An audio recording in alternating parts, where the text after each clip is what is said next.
Hello and welcome to Commander's Keep. I'm your host for the day, Danny, and I was going to go on about a different sort of deck.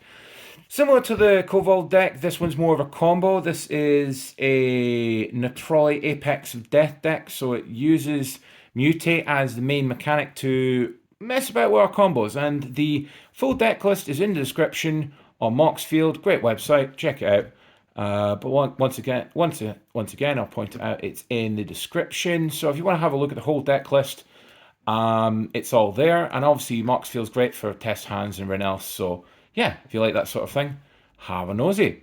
Right, so I'm just going to go on a little bit like before about certain key cards, but unlike the last video, I'm not going to go card by card. I'm just going to go for certain toolbox cards that work with our commander here, and certain other cards are bombs, and just general straight plays and what we're trying to do as a win con. So let's just go on and look at our commander we're talking about. Nethroi Apex of Death, which is a 2 miscellaneous, a white, black, green, for a 5/5 Death Touch lifelink with Mutate, which has a Mutate of 7, which is 4 miscellaneous, a green or a white, and a double black.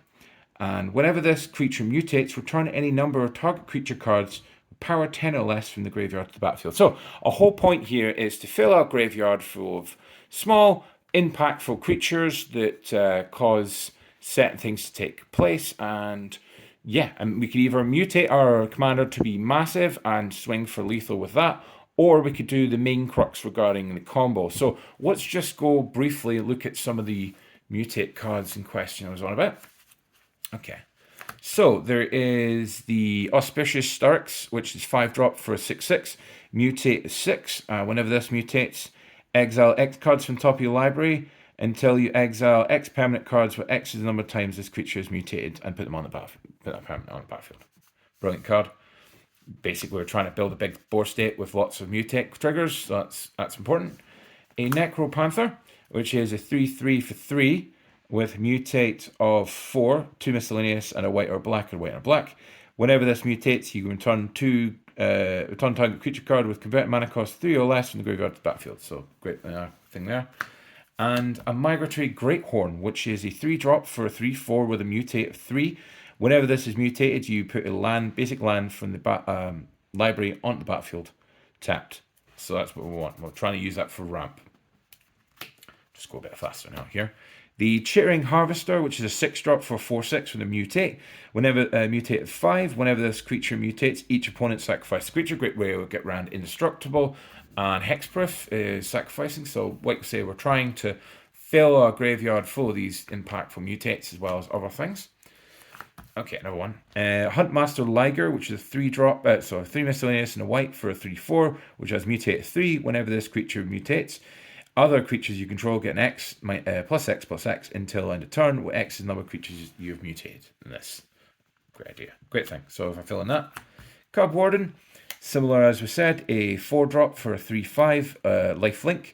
With mutate of 4, whenever this creature mutates, create 2 1/1 white cat tokens with lifelink. So a bit lifelinking on the go.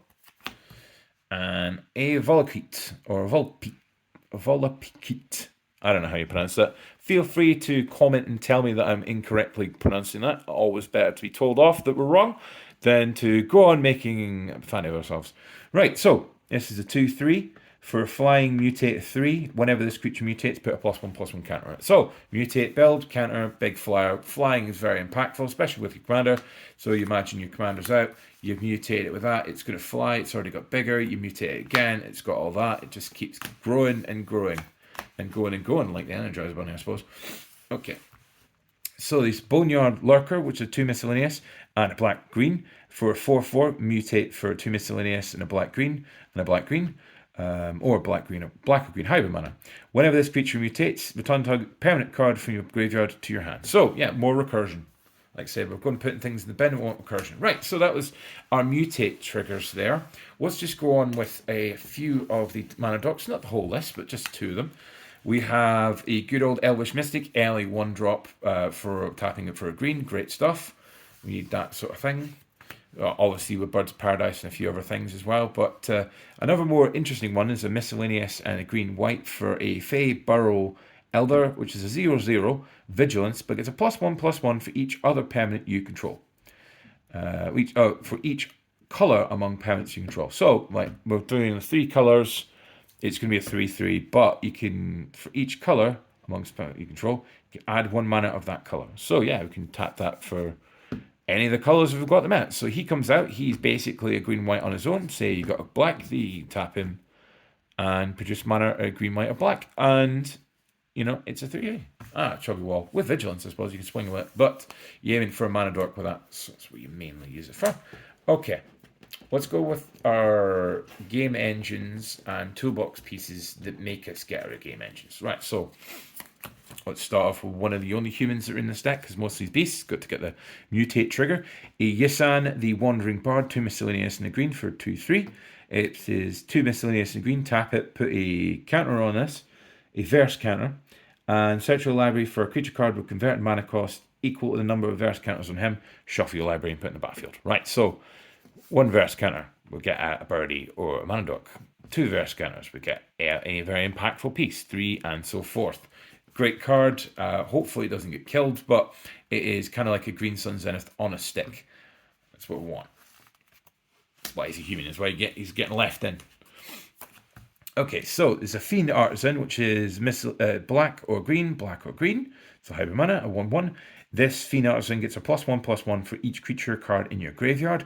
It has an X and a green or black. Sacrifice another creature, search your library for a creature card with convert mana cost X or less, put it on the battlefield, activate this any time and you cast a sorcery. So it's kind of like a it's kind of like just a sack engine which is bringing out sort of creatures to the battlefield. The name escapes me for the artifact that is actually in this deck. Birthing Pod. It's a Birthing Pod creature on a stick, which is a beast, which we can mutate. We can get bigger. More things in the graveyard, higher, bigger, powerful, and more impactful to this. Great card. Right. Another part of our win con is a Carrion Feeder, a engine for sacking things to. We don't care that it doesn't block. Whenever you sacrifice a creature, you put a +1/+1 counter on it. If we're going to sack our board, make it massive, we can then smack them with that, with obviously using Blood Artist effects and other things to sacrifice, make this guy an absolute monster. It's one of our key win pieces. So it's a sack outlet, and what's the dislike? It keeps counters. And you can put your commander on it as well, and it gets counters. Brilliant stuff. Maybe it can't block, but not a big deal. Is a Karmic Guide, which, like I said, we're working on combo the idea that a Karmic Guide could then be looked for by a Revelark, and it causes an infinite look combo. If you're ever confused about that, feel free to look up the combo online. It works really well. You either have your sack outlet to mill them out, or you're just trying to get this to happen a billion times in a row. Especially if you sacked it in the same way and bring it back, sack, bring it back, sack, sack. You know, you can produce either infinite mana with Temple of Altar of Asnod, or you could mill them out. Great way to do it. It is a closer of games. Is one of the 2 pieces we're looking for. And the Karmic Guide is a 5-drop for a 2/2, and the Revelark is a 5-drop for a 4/3. One is double white, one is singular white, but the same cast cost. But they both basically feed one another. If you're obviously confused with that, feel free to look up the combo online and go into a bit more depth. We'll just fire through quickly. Don't want to keep you too long. Okay, so now we're down to useful and impactful cards that will help us carry on with. The Reclamation Sage, standard commander piece, Great Elf for 2/1, comes into play, destroy target artifact enchantment. It's removal, it's a beast. It works for us, and you can get it from the bin, bring it back, pop something in play. Great way to deal with those pesky enchantments and artifacts. Another little toolbox piece, a Fauna Shaman, which is basically similar to our other dude. We mentioned the Bard. However, it is more that we're dumping stuff in our graveyard, which we can also bring back with our commander, and we can look for a particular key piece that we need for that combo. Say if we're looking for the Revelark or the Karmic Guide. It's a great way to look up. Or it's looking up for more impactful removal, because we also use creature removal as well. Because beasts with enter the battlefield, Ravenous Chupacabra effects and such. Full deck list is in the description on Moxfield. Okay, a Wood Elves, basically is a 2 miscellaneous and a green. For a 1/1, Elf comes into play, we search our library for a forest, put it in the battlefield, shuffle a library. Great little bit of rampant growth sort of element. Key forest doesn't have to be a basic.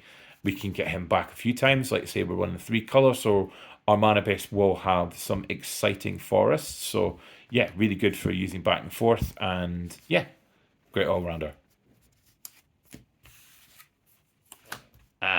The Underrealm Lich, which is 3 miscellaneous and a black-green for a 4/3, which when you draw a card, you may instead put the top 3 cards of your library, look at the top 3 cards of your library, put one of them in your hand and the rest in your graveyard. Pay 4 life, this gets indestructible, and tap it. Yeah, so it's a feeding piece to basically fill our graveyard engine. As was said before, quite a lot of our stuff does actually have a sort of power of 1 or less, and together before they reach battlefield, they are essentially 0. So we get as many from Nethroi as possible. It's what we want, obviously, to feed our engines. And a lovely little mover that I think you've got a nickname from Bob. The Secure Tribe Elder. He's a 2-drop for a 1/1. You can sacrifice it, search the library for a basic land, and put that battlefield on the battlefield tapped. Shuffle. So we get Bob back, sack him, get more land. Great stuff.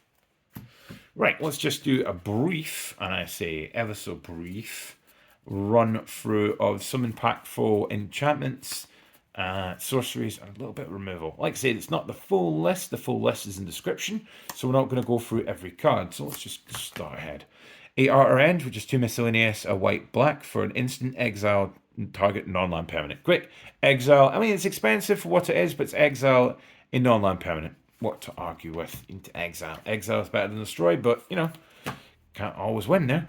An Unburial Right. So, like I say, we're trying to put things in our bin to then feed through later. This is a great card, and the flashback's even better. So, yeah, y'all kind of know what Unburial Rights does. If you don't, the card is listed online as well. A more interesting piece, an Unmarked Grave, which is miscellaneous in the black for a sorcery. Search your library for a non-legendary card, put that card in your graveyard, and then shuffle. Yep, we're trying to get things in our bin to recur with our commander. So, yeah, great lookup. Especially lookup to the grave.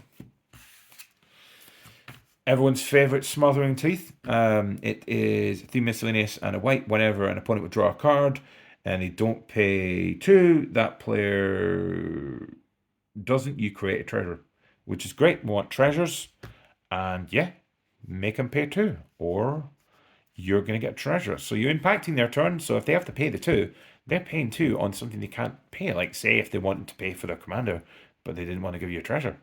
Yeah, they can only choose. It's a tough decision one way or another. Great card. That's partially why it's so well played in this format. And, you know, when it initially came out, I thought very little of it when the set had come out, and I was kind of, but it's seen staple play in Commander for ages. Great card, though. Great card. Okay, another bit for engine building. So in Eldritch Evolution, a miscellaneous and double green. As an additional cost to cast Eldritch Evolution, we sacrifice a creature. We search our library for a creature card with converted mana cost X or less, where X is 2 plus the sacrifice creature's converted mana cost. Put that creature card on the battlefield and then exile this. Exile Eldritch Evolution. Yeah, so another bit of tutoring and getting on play. So not just a straight up tutor, getting a play, but you got to sack some. So sack some in our end board, goes in our bin. Once again for recursion, we can then use it to bring something else, either combo or something else we need to deal with. Okay, so I got Dam, which is double black, which is destroy target creature. A creature destroyed can't be regenerated, or you could overload it for 2 miscellaneous and double white, basically destroy all the creatures, and it can't be regenerated. Removal situation as well. You can use 1, or you can wipe the board, but sometimes you don't want to wipe the board, just want to wipe out 1. Okay, so an Anguished Unmaking, a miscellaneous white-black. Exile target non-land permanent, you lose 3 life. So, yeah, exile on those permanents, better than destroy. It's a great card, staple piece. Yeah, everyone knows what it is. And let's just look at maybe 2 more heavy end cards. Right, okay, so, or more amusing bits. We'll talk about these 3 cards. I also briefly talked about this Chupacabra earlier, so we don't need to point that one out. And yeah, we'll also mention this one.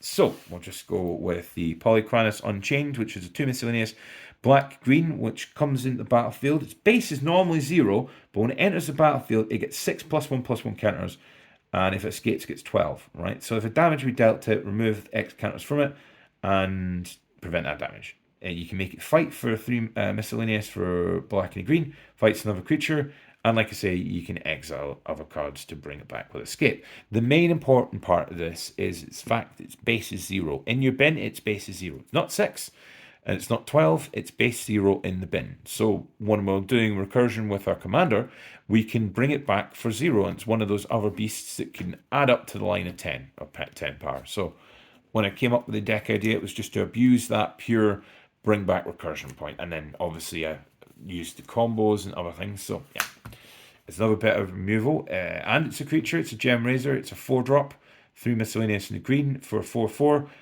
Reach and trample, and it has a mutate of miscellaneous double green. Whenever this creature mutates, destroy target artifact or enchantment our opponent controls. Artifacts enchantment removal is key in this game because some people can run entire decks based on ramping out and destroying you. And so if you can deal with a Mana Rocks early, all the better. And it may make you hate on the field, but you've got a solid body for that.